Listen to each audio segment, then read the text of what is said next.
What would you say is the biggest problem that the creative industry in Cameroon is facing at this moment? Do we actually have an industry? They say that culture is a conversation that the society has with itself. If your brand doesn't have an impact on people, you don't actually have a brand. And our guest today is not just a part of that conversation, he's building the bridges and the narratives meant for those conversations. I know how to sew dresses, I know how to design, I know how to do this. Okay, how do you sell it? How do you make your passion to become a brand? We have creatives, but we don't have an industry. We have few filmmakers, and the very good filmmakers that we have, they don't even have the platform to sell what they are making.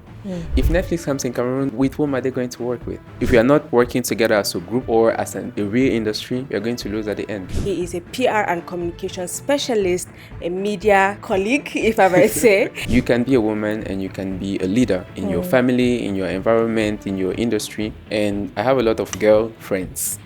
When I discuss with them, I understand the challenges that they are facing and the way the society is crafted to prevent them from having access to a certain number of things. If you notice today, influencers, they are not having the community that a creator is going to have on social media. Influencers have followers, they don't have community. To you, what do you think makes a good community? The first thing is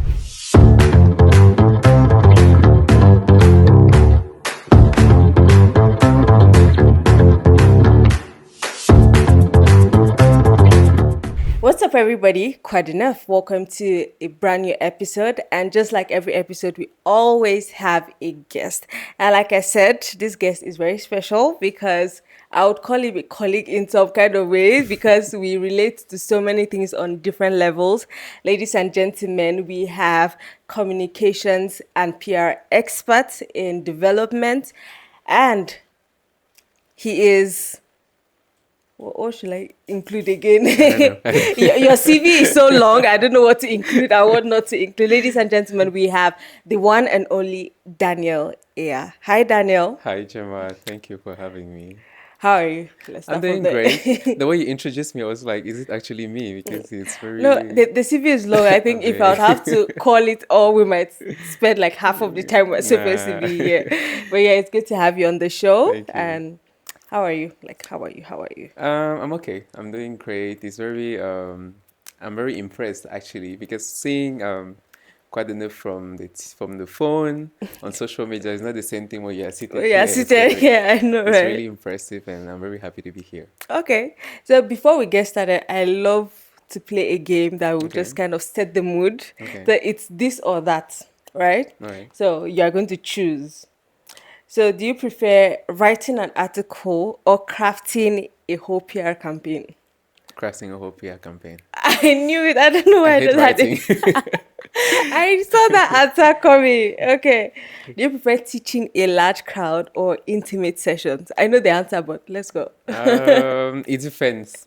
It Okay. depends. I love teaching like intimate groups, Yeah. but I want to try teaching actually crowds because I feel like the impact is going to be more impressive, and meeting more people is always better. It's always better, yeah. Yeah. I think I'm seeing more and more intimate teaching sessions, especially when it has to do like content creation and all of that. I'm seeing more intimate sessions, and I actually like it because I kind of feel like it's more hands-on. So, but yeah, local impact or global recognition. Local first. Okay. I feel like you cannot be global if you're not If you actually don't. have an impact on the people that are around you. Yeah. And one of the things that I really, really work on is building my community. Yeah. And I feel like, I should start from home first before Absolutely. going out. Right. You know, they say charity begins at At home. home, definitely. So do you prefer audiobooks or physical books? Physical. Physical. I'm a social media person that doesn't like social media like that, actually. I found my person. So I would always like to read a book from Yeah. like a physical book, like having it on my phone or a computer. Okay. Now, I know that you are into so many things, but mostly your focus is on communication for development, PR, and all of that. Now, a few weeks ago, we were together at the US forum, the Limitless Africa, Can America First Be Good for For Africa. Africa? And then there's been a whole conversation around that, but I kind of feel like if we are going to niche it down to our our industry, Yeah. which has to do with the creative industry, right? How do you think America can come in, or how do you think they can invest in the creative industry on a personal level? I think before we want to invite or to open the Open the doors market or the doors to not just America, I mean to the to international international scene, we partners. need to make sure that we are actually well organized amongst ourselves.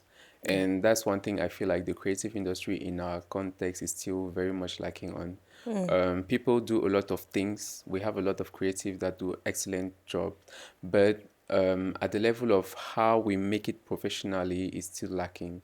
Yeah. I've worked with some creatives, and one of the main issues that I've noticed, or the main challenges that I've noticed that they have, is actually how to make the passion become a professional activity. Yeah. We are all in the passion, like, Passion okay, I know how to projects. write, I know how to sew dresses, I know how to design, I know how to do this. Okay, how do you sell it? How do you make your passion to become a brand? And if we are not able to have that done, we cannot be sure that we are going to be open to the international market, because the international market is wide. Yeah. It is very, very wide. And if we want people to come in, we need to make sure that You have we to are show them set. Yeah, something. we are ready to welcome other people. If not, they Yeah. will come and take our craft and they go with it. That's, for example, what has happened with genres like Afrobeat. Yeah. They came in the Afrobeat scene. Today, Afrobeat is not Afrobeat that we have known. It's You no listen to longer. Afrobeat music, you feel like it's R&B, or you feel like it's some hip hop genre, Yeah, it's and been diluted. yeah, and it's losing that authenticity. Authenticity. And I just feel like that's not what we want for our own industry. We need to Absolutely. work together to make sure that the creatives that we have today, they know exactly how to make their brands live for their own audience, which is our natural environment, before we can be able to open to the international market. Yeah. Plus, the international market is always open. It's It's not. always It's open. yeah. It's not Exactly. an issue of let's go and take them. They are there. They are waiting for us. They just want to see us. Actually. Yeah. And I liked what you said about the markets are always open, Yeah. because we have seen creatives from here that have been able to go global. Yeah. But then when we are talking about on a larger scale, where we need the light being on us at the moment, like on a group level, like, okay, something is happening currently in Africa or in Cameroon, Yeah. right? Now, you've mentioned how we are so focused on the passion that sometimes we don't know how to turn it into something profitable or a brand. Yeah. Aside that, what would you say is the biggest problem that the creative industry in Cameroon is facing at this moment? I think I will instead answer by asking a question like, do we actually have an industry? Because if we talk of industry, we mean we have people that are thinking ahead. We have collaborations between the creatives. We have a real value chain that is existing. We know from where the raw material starts to the final product, where we find our clients, where we find our customers, where we find, the whole industry is not yet set. It's not That's set what I yet. feel. I feel like 5 years ago, something around 5 years ago, we worked with Secoma magazine, which is a media that I'm Yeah, you contributing can. to. Yes. We launched a fashion edition editorial, and then we included a lot of creatives in this industry, and most people were very surprised to see that the industry had all of these creatives, but then we don't know where they are. We don't know how they craft their work. We don't know where we buy their work. So I feel like we need to sit together actually as one and think how we want our activity to be, how we want our industry to look like. And today, I don't feel like we actually have a real industry. We have Absolutely. creatives, but we don't have an industry. That's my opinion, actually. Yeah. And to me, if we actually want to be like something like South Africa's industry, we need to sit together. We need to work together. Today, I feel like if I'm doing, you have a very nice program, you have a very nice podcast. For your podcast, you can actually have partners like that are fashion designers, makeup artists, all of these people that are working in the industry. But today, if you want to collaborate with a fashion designer, it's always very difficult because most of them, they don't understand the vision. They feel like, no, that's not what I want now. I need my money. I need this, you understand? So if you're not able to sit together and think of how we want to make the industry work, how we can collaborate and bring in each of our creative minds, I don't think we are going to make it. Yeah. And it was a question I was avoiding about whether there was actually an existing creative Yeah. industry, because there's been this conversation over and over again. And talking about value chain, Yeah. I was having this conversation with somebody when I was like, okay, when so in the US, when there's a new project, there's this value chain of publicity that happens. Yeah. We know the shows they are going to appear on. We know the channels they are going to be on. There's this It's so seamless smooth. Yeah. there's this seamless publicity that happens, but here I feel like we don't actually have that Yeah. now. And even talking about, do we have a stable industry? How many people are willing to pay to go and watch a film in the Yeah. cinemas Yeah. today? It is Eh, true. It's a very good remark that you are making, because actually, if you mention the film industry, do we even have cinema halls that are owned by Cameroonians that are promoting our industry? We don't actually have it. We are trying, and we are always waiting for foreigners to come. But when the foreigner comes in, he comes with his own morals, he comes with his own objectives. He's imposing the way he wants things to work for you, which is different for example, when you have an industry like Nollywood. When Nollywood started, they didn't need international investors. They yeah, started with what they had. the That is CDs why and all. they were able to give the direction that they wanted to their own industry. And when Netflix came into Nollywood didn't actually need Netflix that much. Yeah, Maybe to touch a different audience, but the industry was already it was already existing. We were set. watching Nigerian movies from childhood. We were always feeling like we knew Lagos from you felt like Lagos was just Bonamusadi here. Yeah. And today they are able to open to this industry more than before, and you see what they are doing with Netflix is impressive. But if Netflix comes in Cameroon, where are they? With whom are they going to work with? We have few filmmakers, and the very good filmmakers that we have, they don't even have the platform to sell what they are making. You see, so it's not something that is it's not really established. The value chain is not really clear as how are we making it to work. Where do we find the products that we are making? If I ask you, when last did you buy a Cameroonian movie? I don't even know if I ever bought a movie, because I don't even know where to buy it. Yeah. I don't even know where to buy them. It's the same thing for the music industry. We don't know where should we get the products from. Everybody's just doing his own on his own, and that's why we are the way we are today. And I think another problem is how everybody wants to be their own boss to some extent. Yeah. So there's little like collaboration. Okay, we have similar ideas.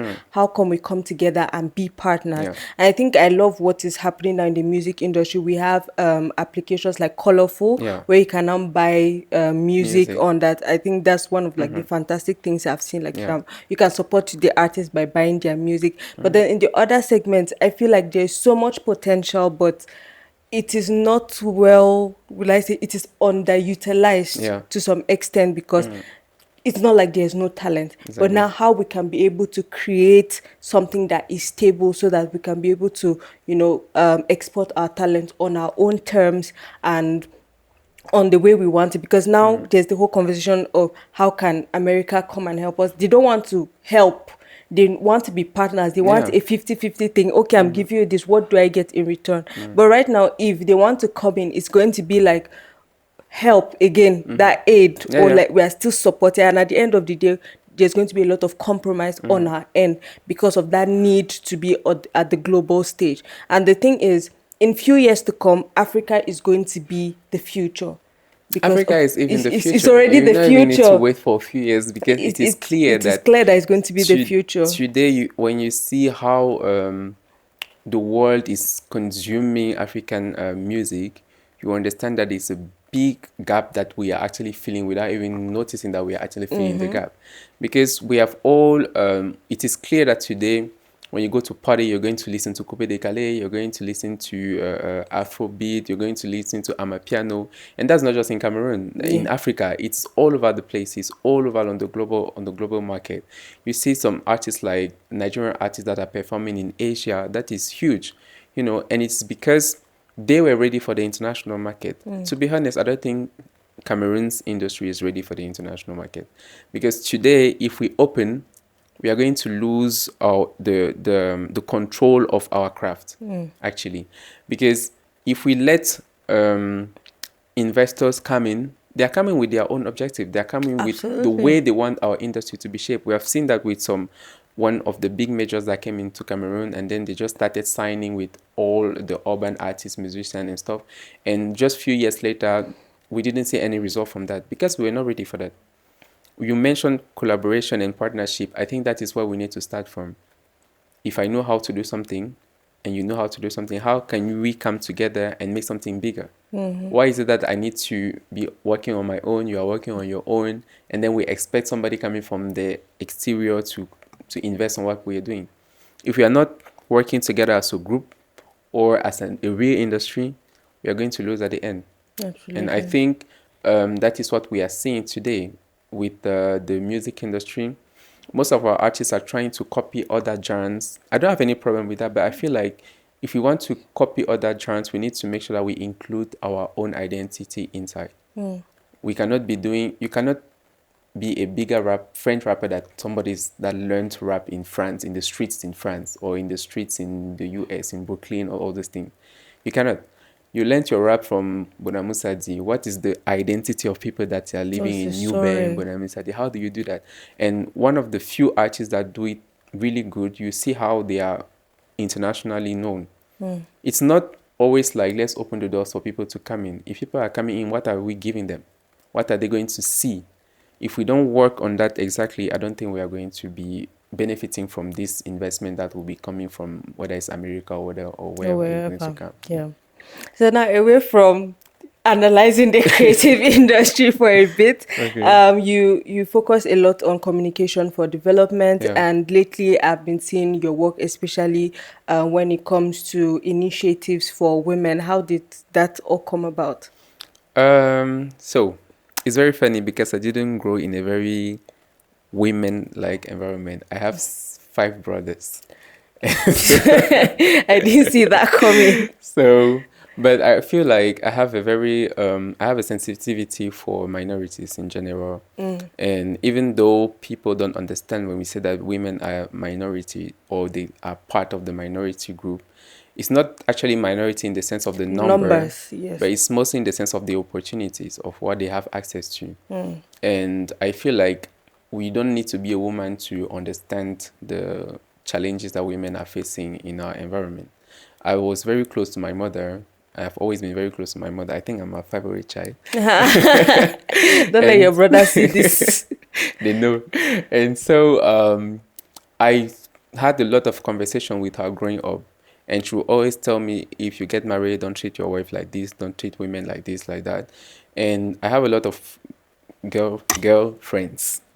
And so mostly when I discuss with them, I understand the challenges that they are facing and the way the society is crafted to prevent them from having access to a certain number of things. And so it was just natural for me to use my platforms or the communication that I learned in school to make something meaningful out of it. And so communication for development didn't actually come with the genre speciality. I'm still learning to be a gender specialist, but I actually started working in the environment sector. And I worked for 3 years with an international organization, and we're working in projects that had to do with agriculture and all the stuff. I don't look like No, you don't. You don't look like it. But working in this industry made me realize that even in this industry where we know that women are actually the ones that are making the farm, that are feeding the communities and stuff, they don't actually have access to the outcome of their products. And I realized that I worked in projects in Cameroon, in Guinea, in Nigeria, and it's always the same thing. Women are doing a lot of work, but they are not benefiting from what they are doing. So with this context, I just felt like it's important for me to use the talent that I have, the training that I had to support these communities, to bring their voices known. And that's how I started to be interested in communications for development, which is something that I didn't know 5 years ago. Right. And I just started reading. I started looking for people that are actually working in the industry. What are they doing? How are they doing it? And today, I like actually how I want to make a lot of people know that we can do comms without doing the marketing part of it, but having impact on people, Impact, yeah. actually. And that is why I have a PR agency, which is called Abantu PR Agency. We repositioned ourselves into comms for development because we felt like we wanted to enter into the creative, into the business industry, but it's too close for us. And also, it wasn't falling into what we wanted to actually bring forward. We wanted to bring something new.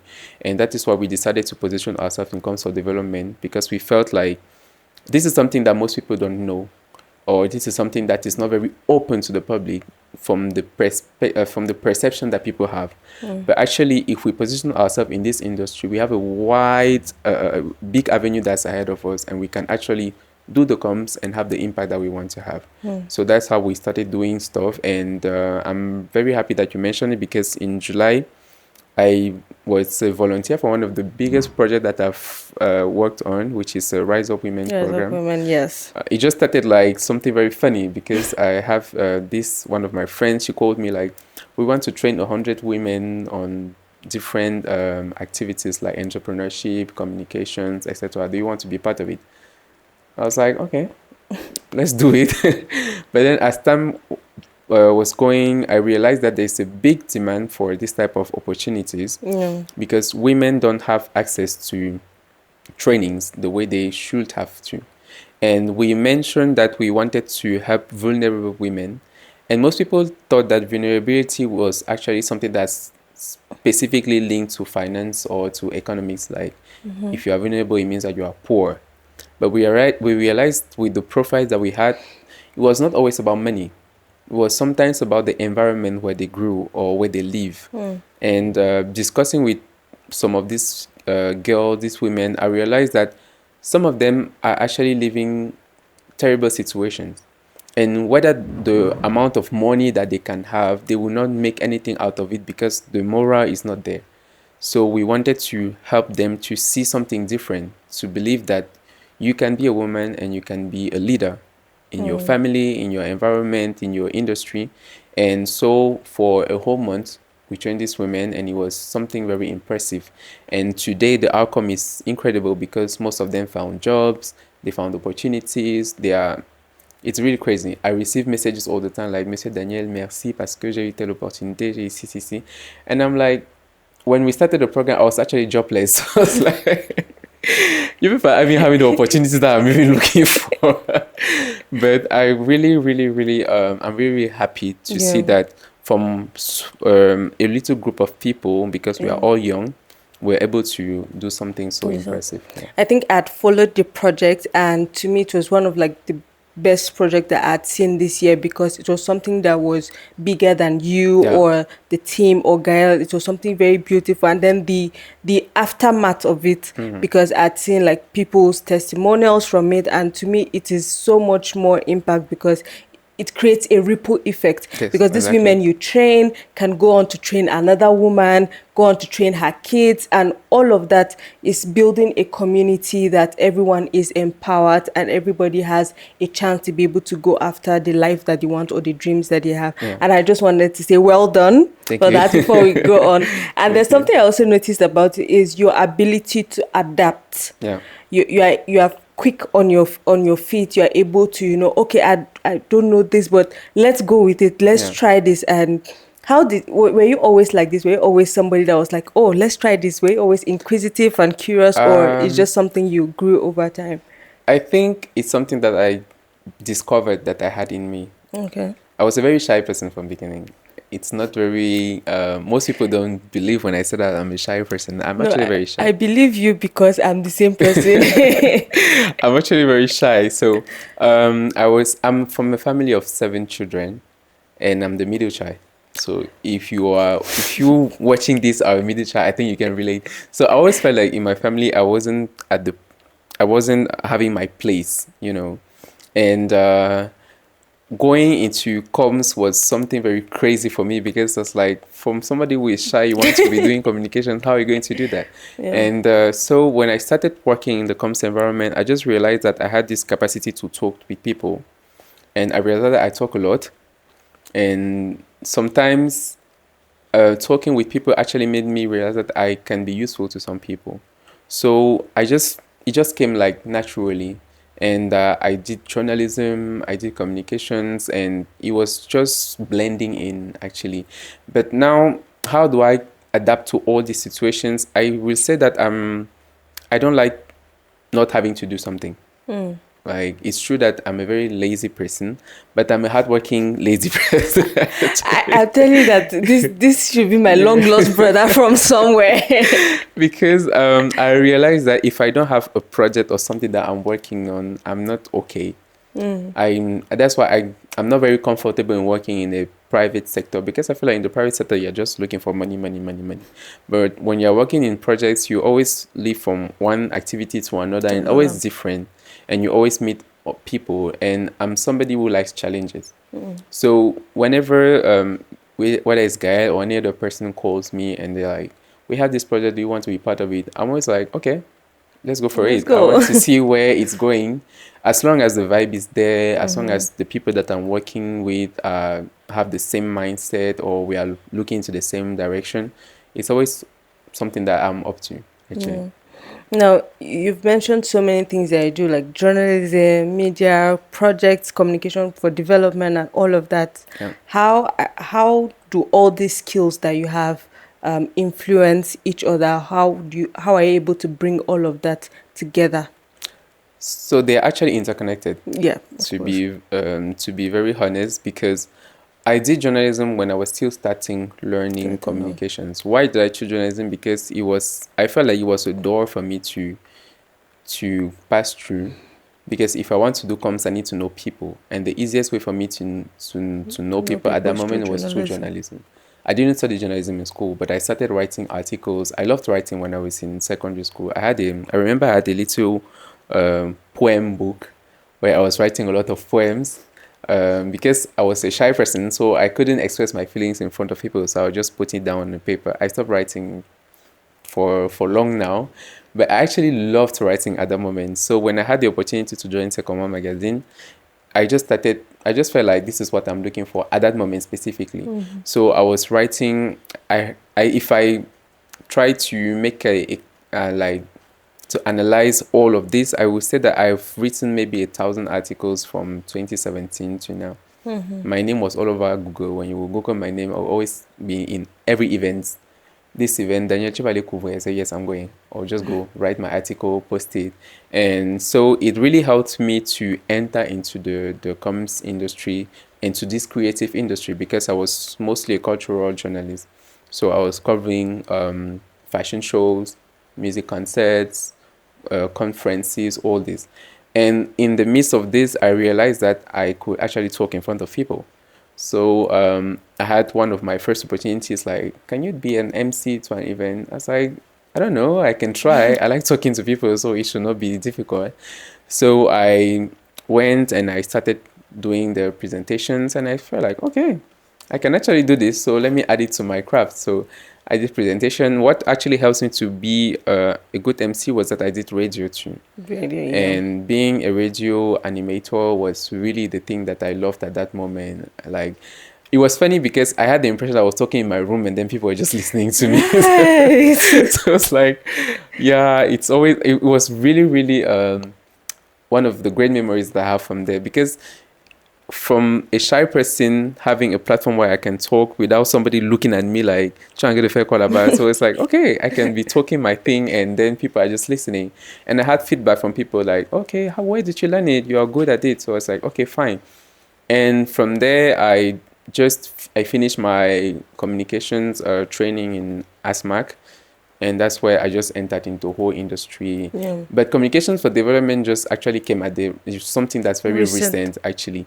But as I said, everything just blends together. When you are passionate about things, you always find a way to bring your passions together. Because if you don't do that, there are some aspects of these activities that are going to be neglected. Today I'm doing trainings. I did my first master class a month ago. And I just feel like, and that was not the first time that I trained people, actually. I was maybe something that I get from my mother, because my mother is a teacher. And I had my first training, that was in 2018. A guy just invited me to come and train people on communications for events. And it interesting to see that I could actually say things that are interesting to some people, and they were taking down notes, and I was like, okay, so I can actually say something that is meaningful to somebody. So when I thought of doing the masterclass, it was actually from there. And today I just want to be training more people. I just feel like it's something that I have in me and I should exploit it. Absolutely.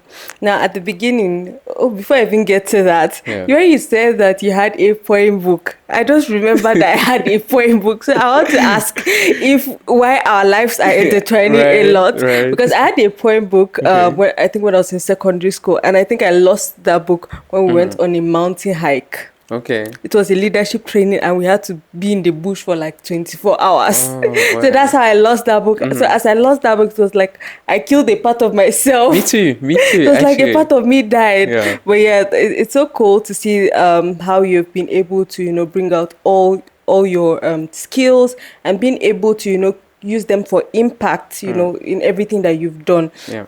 Now, at the beginning, you spoke about how we are creatives, we can have the talent, but then knowing how to, turn it into something that is a brand and a profitable brand at that. So for you, how were you able to, know the line between, okay, this is for passion, this is for impact, and how you can be able to, sustain yourself?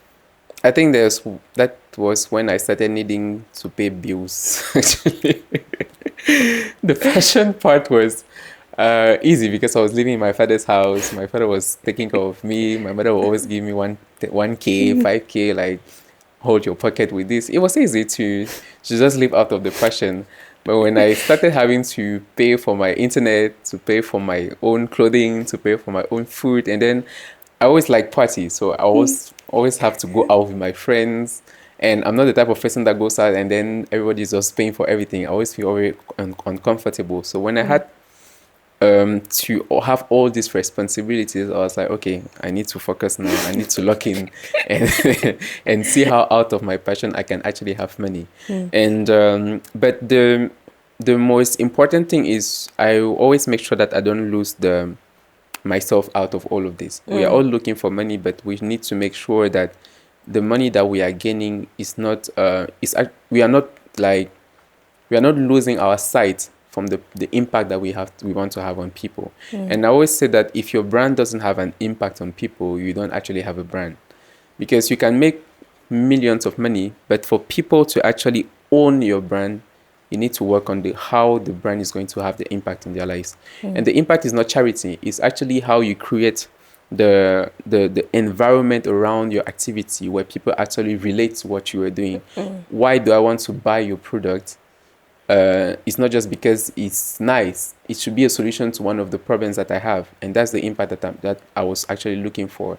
And when I started doing business out of my passion, it was actually that I always want to make sure that if I'm doing a training, if I'm doing a strategy for somebody, how is it helping the person? Does the person actually meet the objective that he set from the beginning? If I'm not sure that I'm able to help you in that sense, I'm not going to be taking your money, whatever the amount that you want to pay me. And so that is one thing that I've been working on, and I still work on. Even with my agency, we are doing communication to development. We are trying to help people. We're trying to help brands. But we want to help brands that actually want to have an impact in their environment or in their society in general. And if you are not aligned with us on that way, we are not going to be working with you. So I've had a lot of clients that were actually very capitalist in their minds. And most of the time we just fell out, because if we are not looking in the same direction, we cannot make business together. So what I always say to people that I do consultations with is that if you want to have a big brand, look for the impact that you want your brand to have on people's lives. How is your brand a solution to somebody's situation? If it's not a solution to somebody's situation, you are not having a brand. Even alcohol that we are selling is a solution to some people. If I'm drinking your wine or your whiskey and then I don't find a solution in it, I don't find satisfaction in what I'm having and what I'm drinking, then it's not a brand. So I think that is how I'm able to bring together the passion and the business part of it. Right, you just touched on something I wanted to ask you. You have such a beautiful community, if I can say it, online, Yeah. on your different platforms. I wanted to ask what it takes to build a good community, not just followers, as people think, Yeah. building a community, because with community, like you said, there's an impact on these people, and there are people that are loyal to your story and your messaging. So to you, what do you think makes a good community? The first thing is authenticity, and the second thing is relatability, and I would say the third thing is actually you being part of your community. Because most of the time, influencers or people on social media, they always feel like when you start having followers, you are already Beyonce, so you don't need to answer to people that text you. You don't need to write captions. You don't need to answer to comments, etc.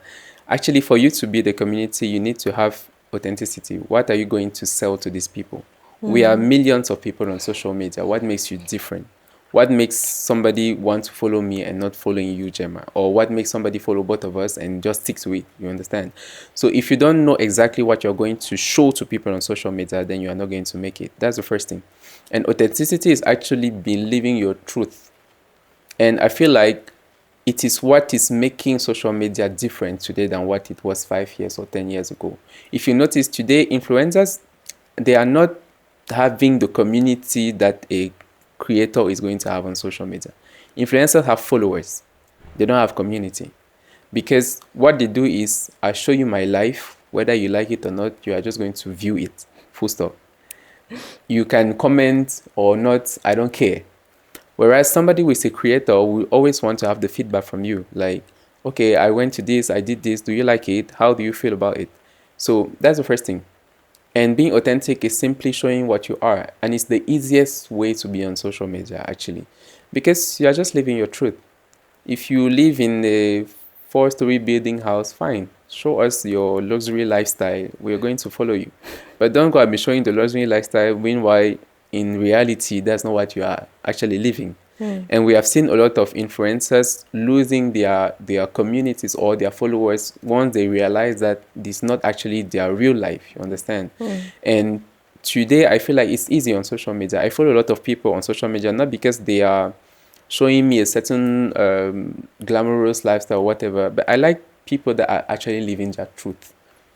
Sometimes when I started working at my previous job with this NGO, the first time I went out of Cameroon, first time I took a plane and then I came back, people saw me the next day when I landed on a bike. And then they were like, "Donc tu as pris l'avion pour venir prendre la moto." And I just found it funny, and I just said, that's my real life. The plane is not my real life. I cannot even buy a ticket with my own money. I cannot buy a plane ticket with my own money. I am taking the plane because my company is paying for it. But if it's Benzikin, I can pay Benzikin turn over the whole of Yaoundé because that's my reality. That's my truth. And I just feel like that's why people liked with my content on social media. I'm not a very active content creator, but what I post is actually what I live. What you live, yeah. And the second thing is, how do I engage with the people that follow me? Sometimes you see somebody post on social media, he has a lot of comments, but he's not replying to the comments. Oh, je n'ai pas le temps pour répondre aux commentaires. It's okay, but by the time you stop answering to people that are actually commenting your post, the engagement reduces. There is this girl that I'm going to name that came on Twitter because my favorite social media is actually Twitter. Yeah. And so she came on Twitter from TikTok and she was posting her videos. Very beautiful girl. I like her. She's very fine. And so people noticed that she had a lot of engagement, but she was never answering to comments whatsoever on her post. And so women started saying that vous les gars, si vous partez commenter les photos de la fille, c'est alors qu'elle ne vous répond jamais. And from there, all the posts that she would make, the engagement was just going like this. Because people realize that she's not talking to them. You are not president or general. I know the person. Let's just put it out. And that's something I always tell to people. When you're on social media because people actually make you be on social media. You're not a star. People know you. You are not a star, actually. Somebody who is an artist, who sings, who people dance is a star because he's selling something to people. You are just showing us your life. What do you think that will make you a star out of it? So by the time you start engaging with your community, you just lose it. And the last thing is just relatability. That's how do people identify to what you are sharing. Okay. Sometimes you can have situations where people need your voice to be heard on it.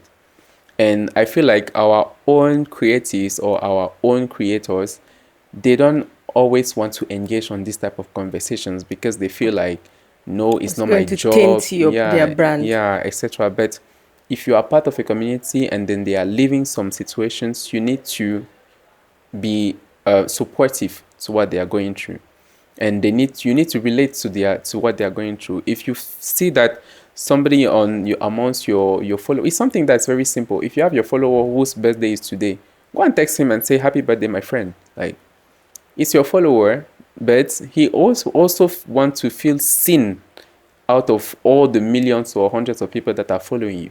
So sometimes you just have to post somebody because they share the content.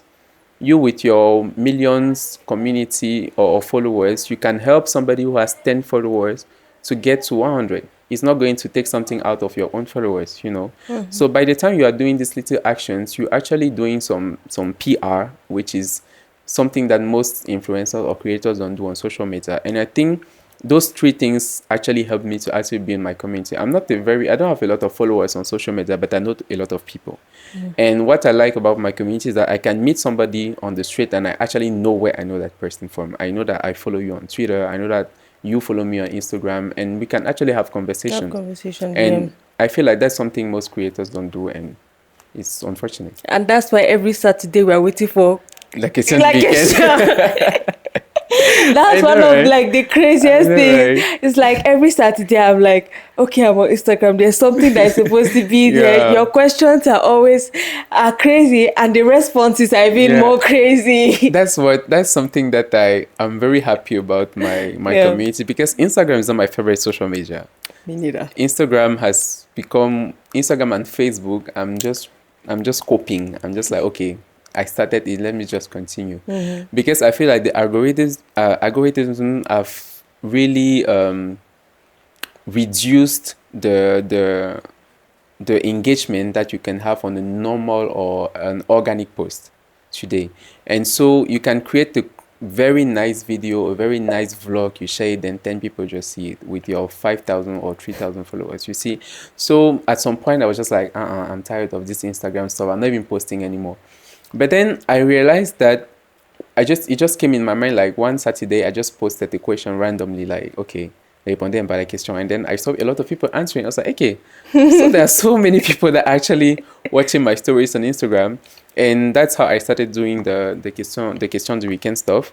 And I realized that most people like it. It was just a joke from the beginning, and I have like close to 200 people that are viewing the question du weekend every Saturday. And sometimes when I don't post it, people ask you, where is it?